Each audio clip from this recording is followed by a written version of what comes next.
All right. Hello, everybody. Welcome to it. This is a special episode right here. This is super special, mainly because Adriana's not here, so we get to like. There's nobody at the steering wheel in this episode.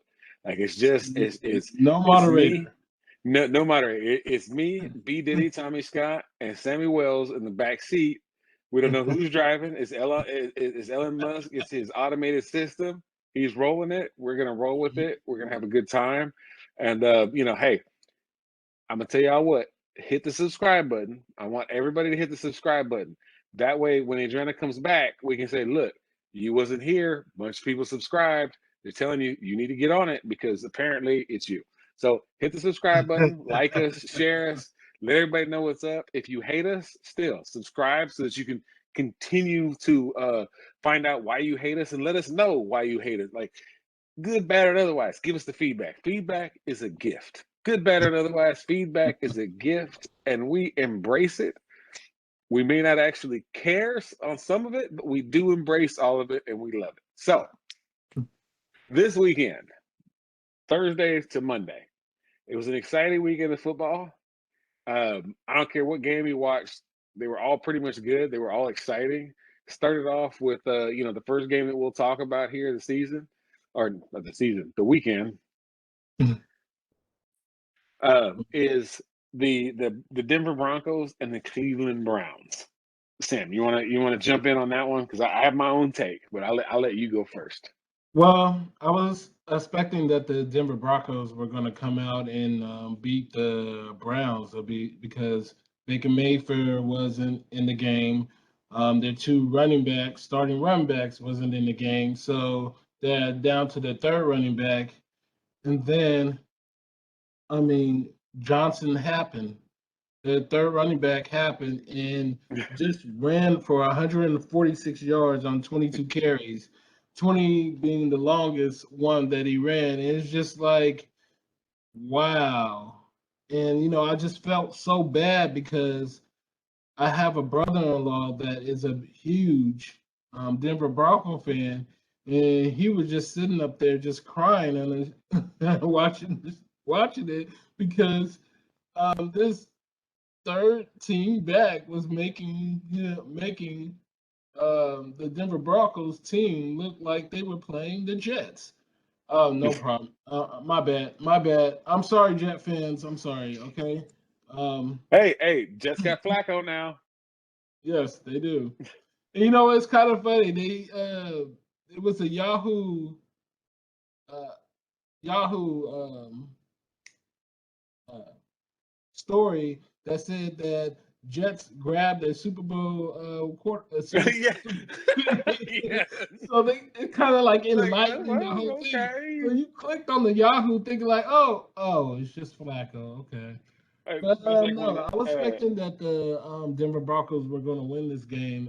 It looks like they started slow and they couldn't catch up to what they were doing in the beginning of the first half of the game. Teddy Bridgewater wasn't clicking with his receivers, and they weren't um, you know, moving the ball like they have did in the first three games that they play, even though most of the three games they played were not great teams. Um, I think that the Denver Broncos have something to worry about because it looked like defensive end Miller is injured, and we don't know when he's going to be coming back. They don't know when Baker is coming back, but the bigger question for me is that the Browns won a game without Baker. So it makes you think that are they really going to pay Baker $40 million to $40 million when they can pay Casey nothing. Well, not nothing, but not as much as they would pay Baker to throw the ball on third downs, convert third downs, and then hand the ball off to their running backs. You don't know. Their offense look a little bit more efficient with their backup quarterback out there than they did with Baker. Well, I would say this. I'd agree if they were going to play the Broncos, every week of the season, but they're not. One of the biggest problems that the Broncos had, every last one of those big runs. You get a chance if you got the NFL stuff, you can go back and rewatch the game, hit pause, rewind, and watch it. Well, you'll notice on all of those big runs, you either had a linebacker and a defensive lineman in the same gap, a linebacker and the safety in the same gap, or on a few of the big ones, you had a lineman, the linebacker, and the safety in the same gap, meaning there wasn't just one hole. There were two holes that you just pick one and go. The Broncos played like mentally poor. Like when you play a game and you're physically poor and you don't execute, that's one thing. Stuff happens, especially when the weather starts turning, getting a year, your body gets achy, gets tired. But when your brain starts shutting down, because that was, and I can't tell you that it was the players shutting down or the coach shutting down, but they're on the defensive side. Like the only bright spot that I can give them is that you know you have a running back that basically had a couple poor performances, and that's what kind of lowered him to where he's at. But he's a better back than what he's at, right? Like he's not like he's not a superstar. Like don't get that twisted. He's just better than what where he's at right now, right? But defensively, the Broncos just played absolutely poor. It's like when you're on a defense and you have to account for the gaps, and especially on stuff where you get the cutbacks and even then the cutbacks were huge, but 9 times out of 10 times you don't even need them. I mean, the Cleveland Browns just came out and said we're going to run the ball down your throat, and the Broncos couldn't do anything about it. And even after the half, they start getting some stuff going, but they're not getting enough. And it just comes down to, hey, the team that can run the ball, the team that can play more consistent defense, that's the team that's typically going to win. That's who won. It was an exciting game to watch. I can tell you, I had a friend of mine who was a huge Browns fan, but he had to work. And so, sometimes he would skip a game or not skip a game. He'd have a cough for work, and so he would he'd watch the game, but he chose not to on this one. And so I did make sure that every time something big happens, I sent him a text message just to annoy him, into understanding how important it is to make sure that you go to work, never or that you go to football. Never mind work is just not, it'll be there when you get back, I promise you, every time. But it was a fun game to watch. But I it's one of those, the Browns played a Denver Bronco team that was struggling, and they won 17-14, right? So to me, that says more about the Broncos than it does the Browns, because the Browns play that game and Mayfield is in there. This becomes like a 35-17 game, right? It's one of those, like, they're efficient because they can run the ball. The running the ball, that stays the same. Yeah, they can run the ball, but now when you get to third down, whatever, where you have to throw, those throws become a lot more deadly because the playbook opens up and you can start stretching the field. But you could say this. You could say this. You end up in a spot like another team on the other side of the country that plays in the Northern California Bay Area, who finds success running the ball and then somehow manages to screw it up on third down when they decide to throw the ball. And then they just repeat that over and over and over again. We'll get to that later. But I don't see that this is not like the answer to the end all. I can tell you this one. Coming back to that team, hey, you can jump back to the late 90s, early 2000s, when the Niners said, why would we pay Jeff Garcia all this money when we'll play, wasn't it Tim Rattay? He's free. We'll pay him. It didn't work out very well. It didn't. There was not a time that a lot of Niner fans like to talk about. So I would say stick to Mayfield for now, unless you trade him away or whatever. But you don't have the answers right now. Maybe you're running back, maybe. But even then, who knows? but they won. The Denver Broncos had no answer for him. So Well, I would say this. I mean, it would have probably been a different game. Different game.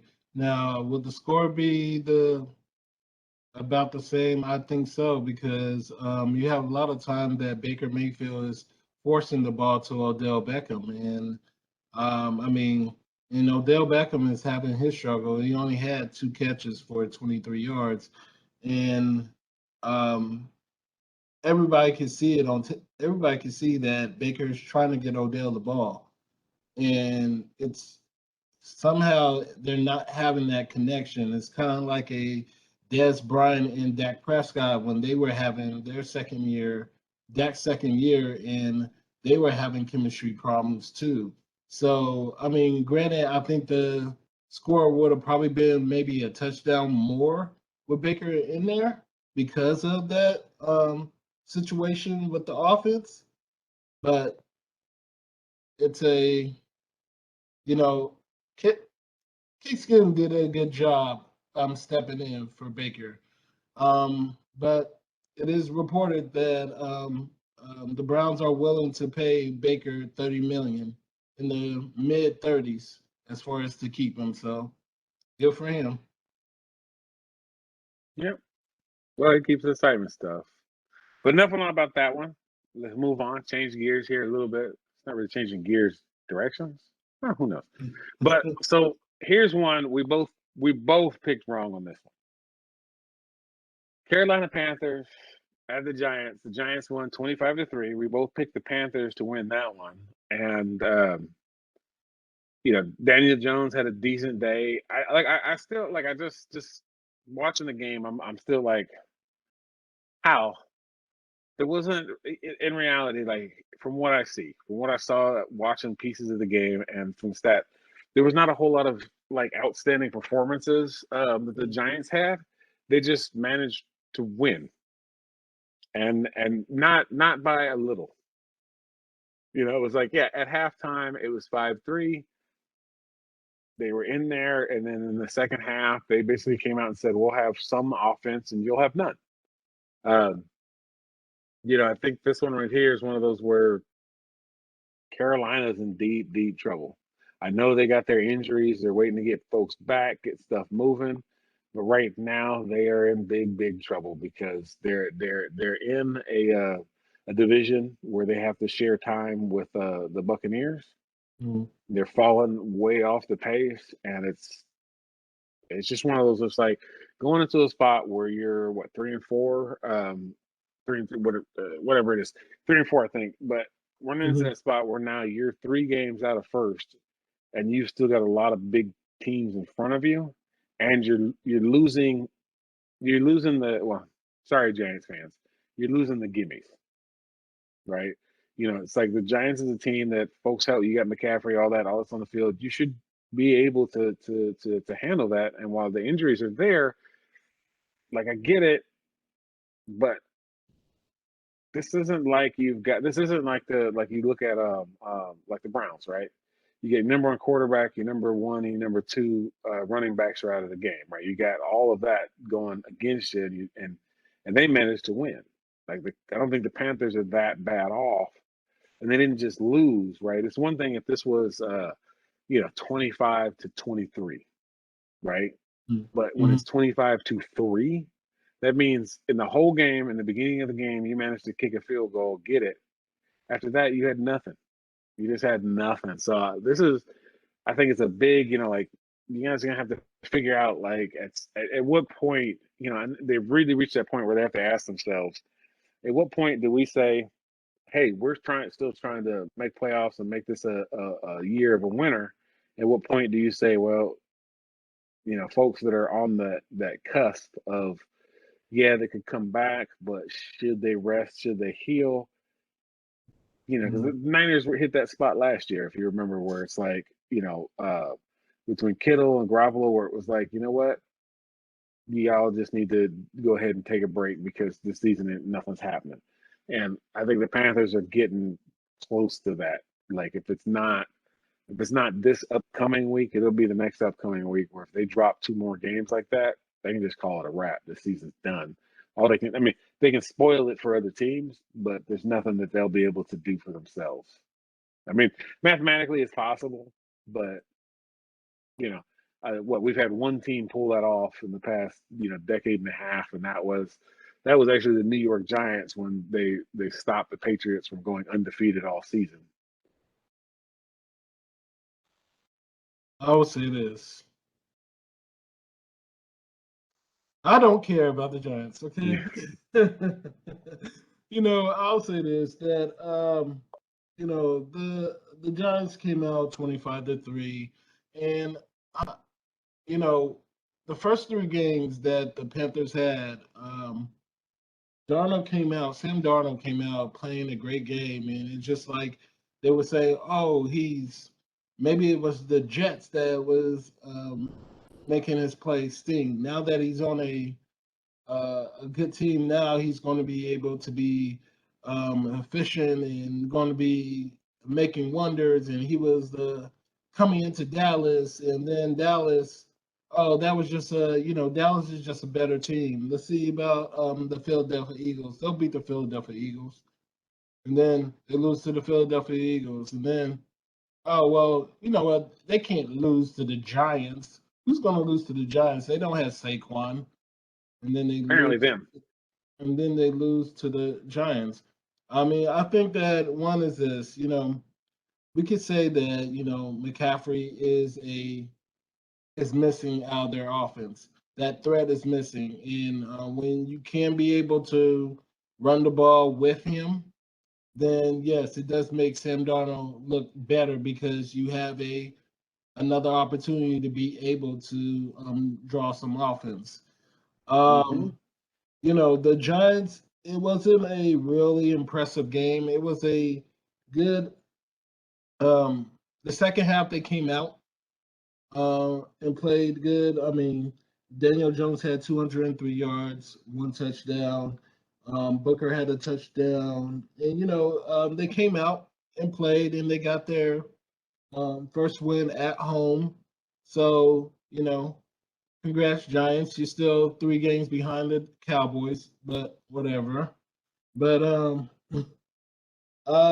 this game was pretty much a game in the first half, and then it kind of drifted when the Giants started to play in the second half and pull When they away. when they started to score. Yes. So. when they start, so definitely it's a good win for the Giants. And I just have to ask, how many quarterbacks are the Panthers going to go through now? Because first they had Teddy Bridgewater, and then now they have Sam Darnold, and now allegedly, reportedly, they're talking about getting Deshaun Watson. They're in the play for Deshaun Oh, Watson. yeah. I've heard that as So, well. so I'm just thinking like, okay, you just got Sam Darnold, and already you want to replace your quarterback? What I mean, I don't think your quarterback is very important, but I don't think that is your biggest issue.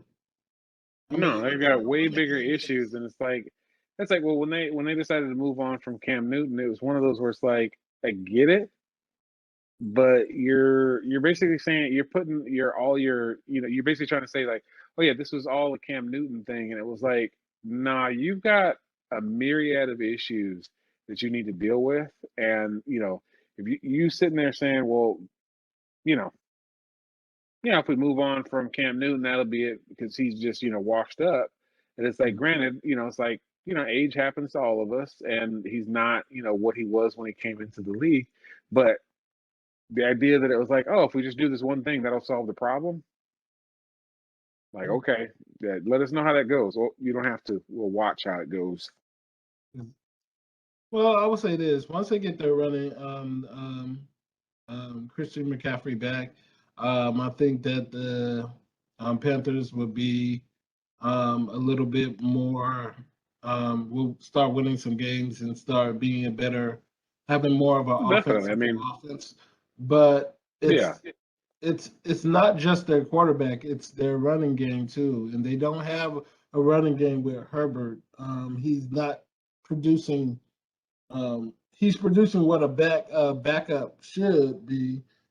He had 12 carries for 28 yards. You're not doing the longest one he had was a 13.